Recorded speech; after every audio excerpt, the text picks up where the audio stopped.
It is 3 p.m., August 1st, 2018. We are standing at 6,214 feet, the summit of Vesper Peak in the North Cascades of Washington State. The air is hot, unusually hot, 90 degrees. There is a faint smell of smoke in the air, wildfires burning miles away, casting a flat, gray haze over the horizon. Samantha Sayers is here. She is 28 years old. She is sitting on the granite, finishing a sandwich. She is calm. She is smiling. She is chatting with another hiker. She looks strong. This is the picture of a perfect summer day in the Pacific Northwest. It is the definition of normal. But this safety is a lie. At approximately 3 p.m., the other hiker leaves. Sam stands up. She picks up her violet backpack. She adjusts her blue boots. And then, a glitch in the logic.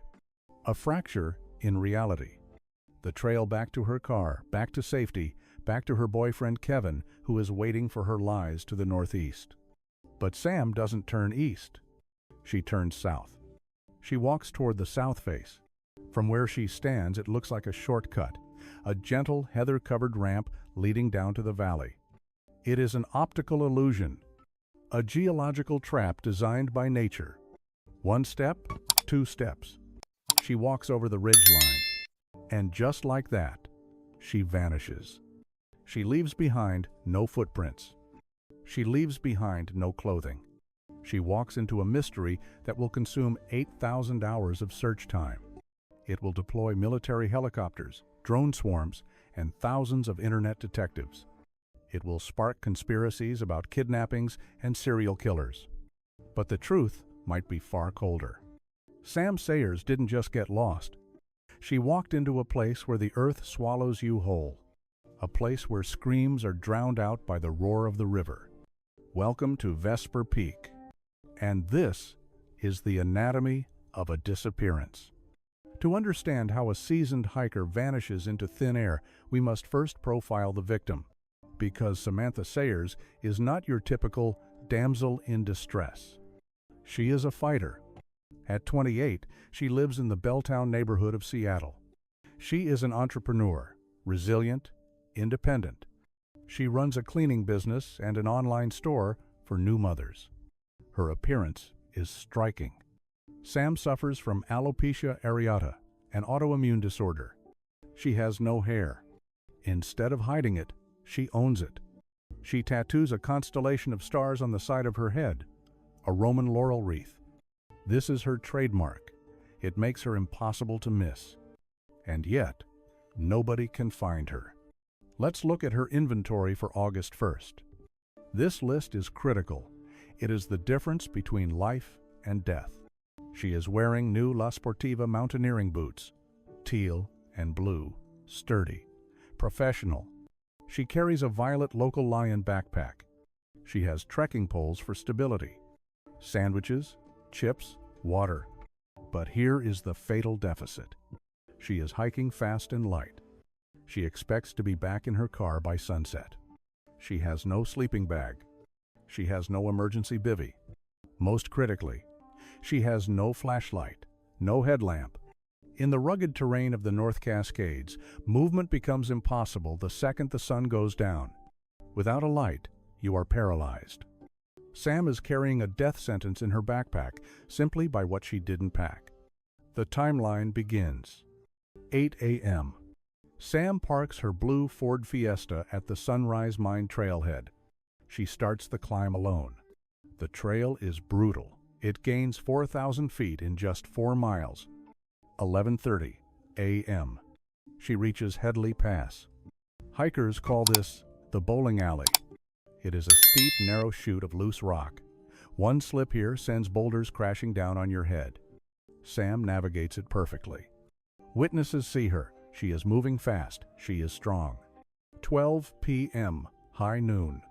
She crosses Vesper Creek and hits the final granite slabs. The sun is beating down. It is 90 degrees. Sam strips down to her sports bra to cool off. The haze from the wildfires softens the light, making the depth of the cliffs hard to judge. She reaches the summit. She takes a moment. She eats her lunch. She is alive. She is safe. The clock hits 3 p.m. The countdown to darkness begins. And Sam makes the decision that will haunt the Pacific Northwest for the next 7 years. She stands up, and she turns her back on the trail. Why does she turn south? This is the central paradox of the Vesper Peak mystery. To understand it, we have to look at the mountain not as a landscape, but as a predator. Geologists call this a terrain trap. From the summit looking south, the world looks inviting. It looks like a gentle green ramp, a walk-off. It tricks the brain. It whispers to you, "This way is easier. This way is a shortcut." But it is a lie. 300 feet down, the ramp ends. The granite rolls over into a series of jagged cliff bands. And below the cliffs waits the true villain of this story, the slide alder. If you have never hiked in the Cascades, you cannot understand the horror of slide alder. It is a dense, elastic hell. The snow pushes it flat during winter, so it grows sideways, downhill. It creates a canopy 6 feet off the ground. If you step into it, you don't touch the soil. You are suspended in a tangle of branches. If you fall here, you disappear instantly. A helicopter can fly directly over you with a thermal camera and see nothing. The leaves block the heat. The branches hide the body. It is an invisibility cloak woven by nature. And then there is the sound. This is the Sultan River Basin. It is a restricted watershed, no trails, no humans, just water crashing over rocks. The acoustic isolation is absolute. If Sam falls, if she breaks her leg, if she screams for help, the river swallows the sound. She is trapped in a soundproof booth the size of a city. This is the environment Sam walks into at 3:15 p.m. She has water for maybe 2 hours. She has no flashlight. And the sun is beginning to dip behind the peaks. The temperature on the granite is dropping. The trap has been sprung. 6 p.m. passes. No call. Kevin Dares, her boyfriend, feels the first cold prick of panic. He calls her phone. Voicemail. Again. Voicemail. 10 p.m. Kevin arrives at the trailhead. The blue Ford Fiesta is there, cold, empty. The silence of the parking lot is deafening. Kevin doesn't wait for the police. He runs. He sprints up the trail in the pitch black, screaming her name. Sam, Sam. 1 mile in, 2 miles in. And then, disaster. He slips on the rugged trail. His flashlight smashes against a rock. Darkness. He is injured, blind, forced to crawl back to the car. It is a harrowing preview of what Sam is facing up there. By morning, the cavalry arrives. This becomes Operation Vesper. It is one of the largest search missions in the history of Snohomish County. 8,000 personnel hours. The U.S. Air Force, the Navy, mountain rescue teams rappelling off cliffs. 14 separate dog teams scouring the rock. They are looking for a needle in a haystack, but the haystack is made of granite and vertical ice. And then, a glimmer of hope, a cruel one. The Air Force Rescue Coordination Center detects a ping from Sam's cell phone. It suggests movement. For a moment, the search teams believe she is mobile, that she is walking. They shift their focus. They fly sorties to the ping location. But nothing is there. Experts analyze the data again. It is a ghost ping, a technical artifact, a reflection of a signal bouncing off the canyon walls. She wasn't there. The technology lied. As the physical search stalls, the digital search turns toxic. The internet gets involved. Citizen detectives comb through drone footage and social media. They fixate on a man named Steve. He was seen on the summit video, dancing, looking carefree. The internet mob decides he is suspicious. Why is he so calm? Why isn't he looking for her? They analyze his body language. They accuse him of murder. It is a classic red herring. Police clear him immediately. He has an alibi. He is innocent. but the noise distracts from the truth. While the world plays detective on a keyboard, Sam is out there in the silence. And the seasons are changing. Winter is coming to Vesper Peak. August 23, 2018, day 22. The Snohomish County Sheriff makes the call no family wants to hear. The official search is suspended. We have exhausted all leads, they say. We have looked everywhere a human could possibly go. The helicopters land.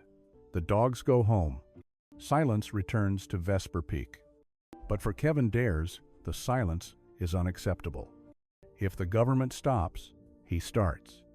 Phase 2 begins, and it is unlike anything the search and rescue world has ever seen.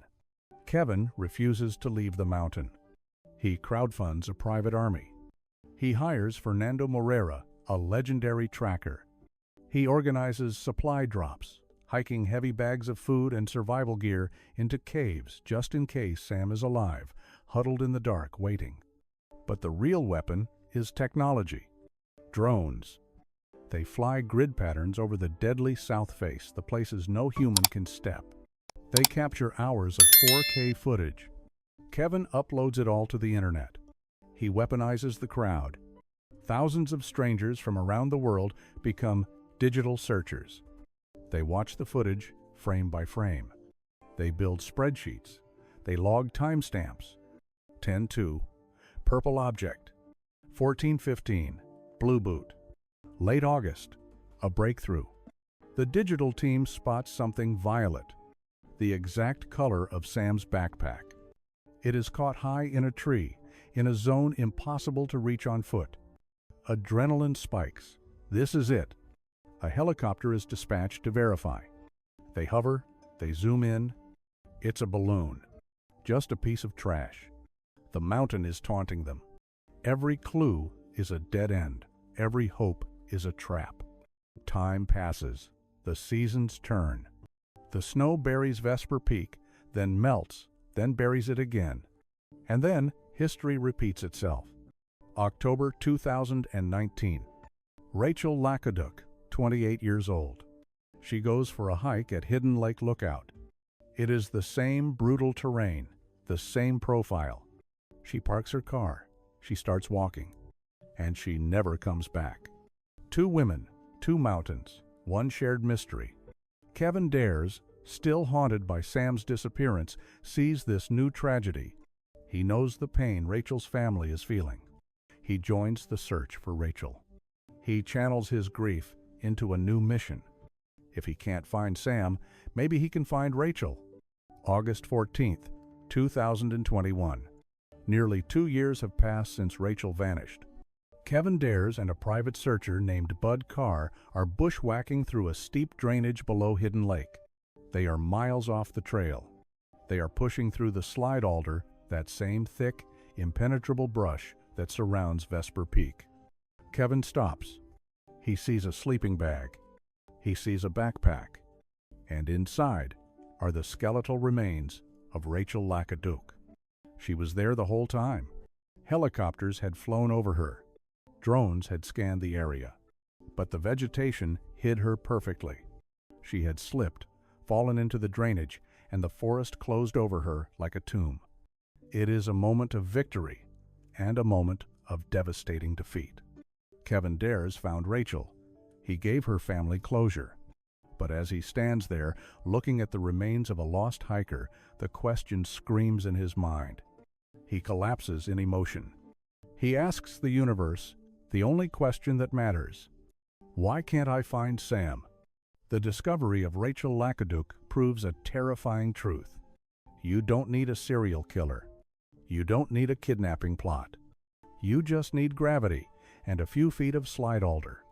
Sam is likely right there, just beneath the leaves, waiting. 7 years. 0 physical evidence.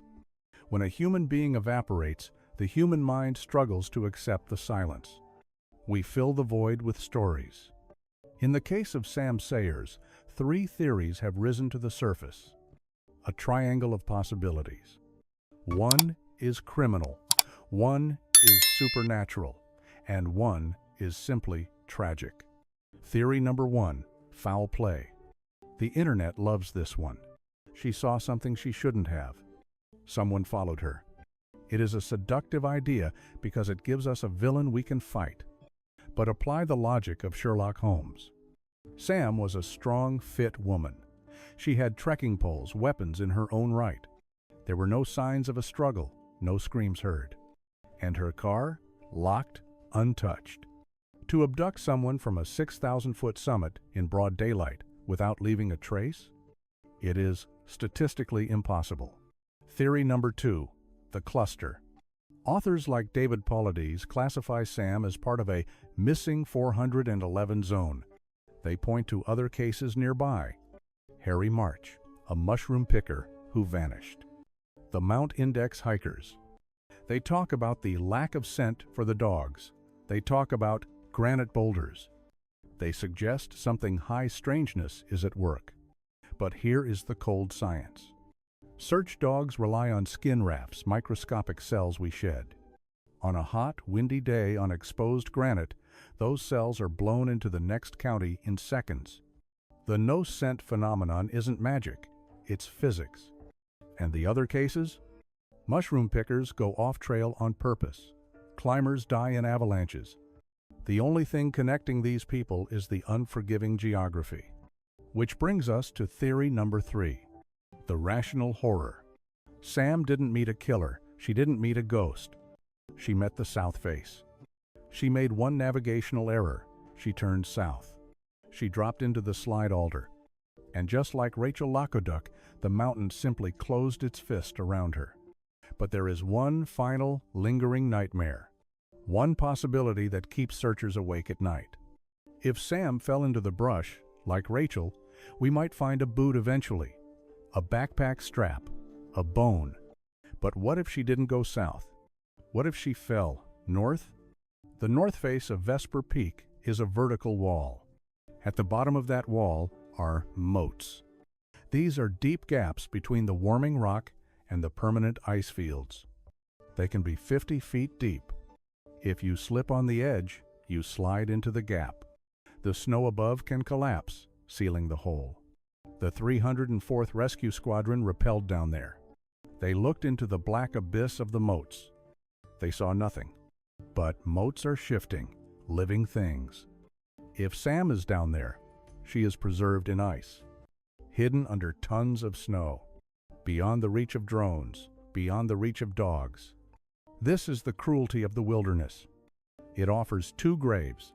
One is the green hell of the slide Alder, where nature reclaims you quickly. The other is the white tomb of the glacier, where you are frozen in time. We don't know which one Sam chose. We only know what she left behind. The ghost ping from her phone was the last electronic heartbeat she ever sent. It was likely a false hope, a digital echo. But in a way, that ping is still ringing. It rings in the ears of her family. It rings in the comment sections of the internet. It rings in the silence of the Sultan River Basin. The seasons change, but the question remains frozen in 2018. In Seattle, life moves on. People go to work. Traffic flows. The city lights burn bright. But just 60 miles away, in the dark drainage of the Sultan River, time has stopped. Kevin Dares and the Sayers family are stuck in the ambiguous loss. It is a psychological torture worse than grief. Without a body, there is no funeral. Without a funeral, there is no goodbye. There is only the waiting. Every time the phone rings, there is a microsecond of hope. Every time a hiker finds a stray boot in the Cascades, the heart stops.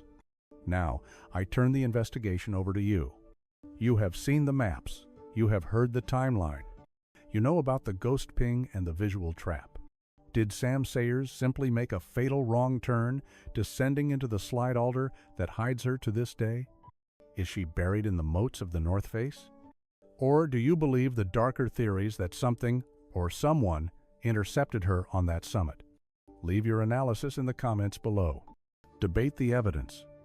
Because sometimes it is the collective mind of the internet that finds the one detail the experts missed.